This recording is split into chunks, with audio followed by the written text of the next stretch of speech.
This is your Hgp Sportscast. I'm Sean Embrock. The Guyana Lady Jags blunders as they succumb to Trinidad and Tobago in the last Group Olympic qualifier match. If you have not seen the goal, here's your chance to see how the goals were scored.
Trinidad and Tobago relishes the win against Guyana and their advance to the semi-finals. Good stuff in the first 7 minutes. I mean, in the first 25 minutes, we put high pressure on Guyana, and I mean, we came out at the first half with 4-0. So, I mean, coming off from a 6-0 loss, to bounce back and win 5-1 today made it feel excellent to be a winner today and move on to the semi-finals against the U.S. I mean, U.S. is the powerhouse. I mean, we can't go out there and be like, you know what, the U.S. is not going to be easy. Got to go out there and play with all heart, because when our feet give out, we got to go all heart against the U.S. because they're going to come in, so we got to go at them. Guyana, nevertheless, cherished the opportunity to have made it this far in the tournament. It's a lot. It's a big step for us. Obviously we were here in 2010 for World Cup qualifying, and now being back here in 2016 is an incredible thing, having not been playing throughout that 6 years. So just extremely proud of the girls, thankful to our entire staff, all of our supporters. I mean, you can look around, it's unbelievable the kind of support that we have, and we're proud of what we've accomplished, and we're looking to move forward and build on this. We tell you now that President's College will on Thursday, February 18, 2016, run off their annual David Rose Relay. The event is aimed at providing students with an opportunity to interact and gain appreciation for persons with disabilities. 160 grade 8 students are expected to participate in the event, which has a scheduled 8 a.m. in the morning start at President's College and finishes at the David Rose Special School, Thomas Land. Ratsing Insurance Brokers renew sponsorship for the Guyana Cricket Board GCB 2020 and over 40 tournaments. Calvin Chapman with the details. This competition will be played between 8 teams drawn from the East Coast, West Coast, East Bank, Demerara, and Georgetown.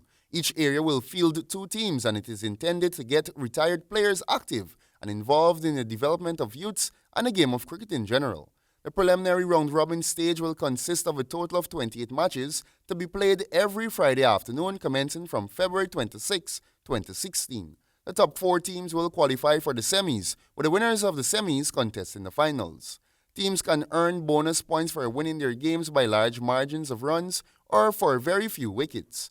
Other exciting rules mandate that each team must bowl a minimum of 7 bowlers, with no bowler delivering more than 3 overs per game. These games will not have the usual T20 fielding restrictions, but standard cricket rules and conditions will apply. The teams are East Coast Tigers and Bulls, Georgetown Bears and Buffaloes, West Demerara Mavericks and Seals, East Bank Lions and Colts.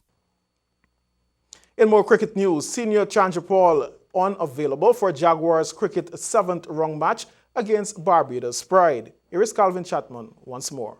An unchanged 13-man squad from the one which beat the Red Force at Providence on Monday has been retained by the national selectors for the 7th round clash against Barbados Pride in Barbados from Friday.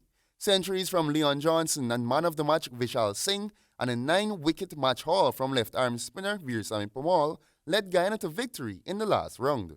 Defending champions Jaguars climbed to 101 points from 6 consecutive wins this season, 19 points ahead of second-place team Pride. Robin Bacchus and Runsford Beaton, who did not play in the last game, have both retained for the Barbados trip, while Chris Barnwell and Stephen Jacobs are still on the injured list. Shiv Chandrapal, who has completed his participation in the Masters League in Dubai, is unavailable due to a reportedly injured finger. The squad is scheduled to depart Guyana for Barbados on February 17th. And that concludes our sportscast. We want to thank you for listening, but do take a look at the weather forecast.